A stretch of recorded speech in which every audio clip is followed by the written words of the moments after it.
আম কাঁচা হোক বা পাকা, আমরা কিন্তু দুই রকমই আম খেতে অনেক বেশি পছন্দ করি। আর এখন কিন্তু বাজারে কাঁচা আমের সাথে সাথে পাকা আমও পাওয়া যাচ্ছে, আর আস্তে আস্তে কাঁচা আমের সিজনও চলে যাচ্ছে। তাই আজকে কাঁচা আম দিয়ে দারুণ মজার টক ঝাল মিষ্টি আমের আচার বানিয়ে দেখাবো, যা আপনারা 7 থেকে 8 মাস পর্যন্ত সংরক্ষণ করে রাখতে পারবেন। হ্যালো এভরিওয়ান, কেমন আছেন সবাই? আই হোপ অনেক ভালো আছেন। তো চলুন আমরা রেসিপিটা শুরু করি।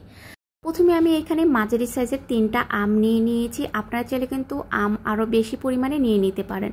তো আমগুলোকে ভালো করে ধুয়ে পরিষ্কার করে নিয়েছি এবং খোসাটাকেও ছাড়িয়ে নিয়েছি। এখন আমি একটু গোল গোল করে কিউব করে কেটে নেব আমগুলোকে। তো আপনারা দেখেই বুঝতে পারছেন আমি আমগুলোকে কিভাবে কেটে নিয়েছি। আর এই 3টা আম দিয়ে না অনেকখানি প্রায় আচার তৈরি করতে পারবেন।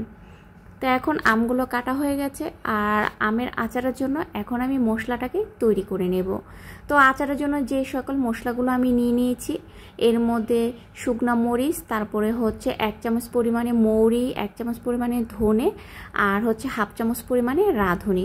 আপনারা যদি ঝালটা একটু বেশি খেতে চান তাহলে কিন্তু পরিমাণটা বাড়িয়ে দিতে পারেন। আর আমের পরিমাণ যদি বেশি হয় তাহলে মশলার পরিমাণও কিন্তু আপনাকে বাড়িয়ে নিতে হবে। তো এখন আমি একটা শুকনা কড়াইতে প্রথমে মরিচগুলোকে ভেজে নেব। তো মরিচটা কিন্তু আমার ভাজা হয়ে গেছে। এখন আমি ধনে আর হচ্ছে মৌরিটাকে ভেজে নেব। যেহেতু এই মশলাগুলো একটু বড় সাইজের, তাই একটু সময় নিয়ে ভাজতে হবে। আর ছোট মশলাগুলো আমি পরে দিয়ে ভাজবো, না হলে ছোট মশলাটা আগে ভাজা হয়ে যাবে, বড় মশলাটা কিন্তু কাঁচা থেকে যাবে। তাই বড় মশলাটা যখন একটু ভাজা হয়ে যাবে তখন আমি ছোট মশলাটাকে দিয়ে দিয়েছি। তারপরে একসাথে সবগুলো মশলা সুন্দর করে ভেজে নেব। মশলাটা ভাজা হয়ে গেছে, আমি নামিয়ে নিয়েছি। একই কড়াইতে 1/2 কাপের মতো জল অ্যাড করে দেব। জলটা যখন একটু ভালো করে ফুটে উঠবে তখন আমি 1/2 কাপের মতো চিনি অ্যাড করে দিয়েছি। চিনিটাকে আমি ভালো করে গুলিয়ে নেব। তো চিনিটা গলে গেলে আমি 2 থেকে 3 মিনিট এই চিনি শিরাটাকে জাল করে নেব। জাল হয়ে গেলে এখন কেটে রাখা আমগুলোকে আমি দিয়ে দেব।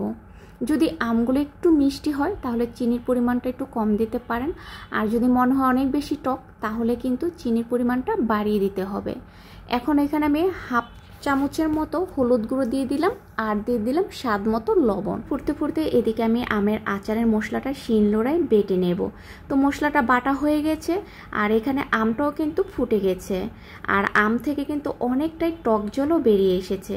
আমি মশলাটা অ্যাড করে দিয়েছি, আমের সাথে ভালো করে মিক্স করে নেব। আর চুলাটাকে অবশ্যই মিডিয়াম হিটে রেখে কিন্তু আমের আচারটা তৈরি করতে হবে। এখন এই টক জলটাকে অল্প আঁচ দিয়েই কিন্তু শুকিয়ে নিতে হবে, আর কিছুক্ষণ পরপরই নেড়ে দিতে হবে। তো আস্তে আস্তে দেখবেন এরকম কিন্তু একটা গাঢ় আঠালো ভাব চলে আসবে, আর একটু পরপরই আপনাকে নেড়ে দিতে হবে, না হলে কিন্তু কড়াইতে একদমই লেগে যাবে। তো আঠালো ভাবটা যখন একটু ঘন হয়ে আসবে, কড়াইতে লেগে যাবে, সে পর্যায়ে আপনাকে এই আচারগুলোকে নামিয়ে নিতে হবে। আর যদি মনে হয় টকটা একটু বেশি লাগছে তাহলে কিন্তু আবার একটু আপনি চিনি অ্যাড করে দিতে পারেন। তো আমার আচারটা হয়ে গেছে, আমি নামিয়ে নিয়েছি। আর দেখেই বুঝতে পারছেন যে আচারটা কতটা লোভনীয় হয়েছে আর কতটা সুন্দর হয়েছে। এই আচারটা একবার খেলে আপনার বারবার খেতে ইচ্ছে করবে, আর যাকেই খাওয়াবেন সে অবশ্যই আপনার প্রশংসা করবে। আর আচারটা কিন্তু আপনি বানিয়ে নর্মাল ফ্রিজে প্রায় 1 বছর পর্যন্ত কিন্তু সংরক্ষণ করে রাখতে পারবেন। আজকে আচারের রেসিপিটা আপনাদের কাছে কেমন লাগলো? যদি ভালো লেগে থাকে অবশ্যই লাইক শেয়ার করবেন, আর কমেন্ট করে আপনার মতামত জানাবেন।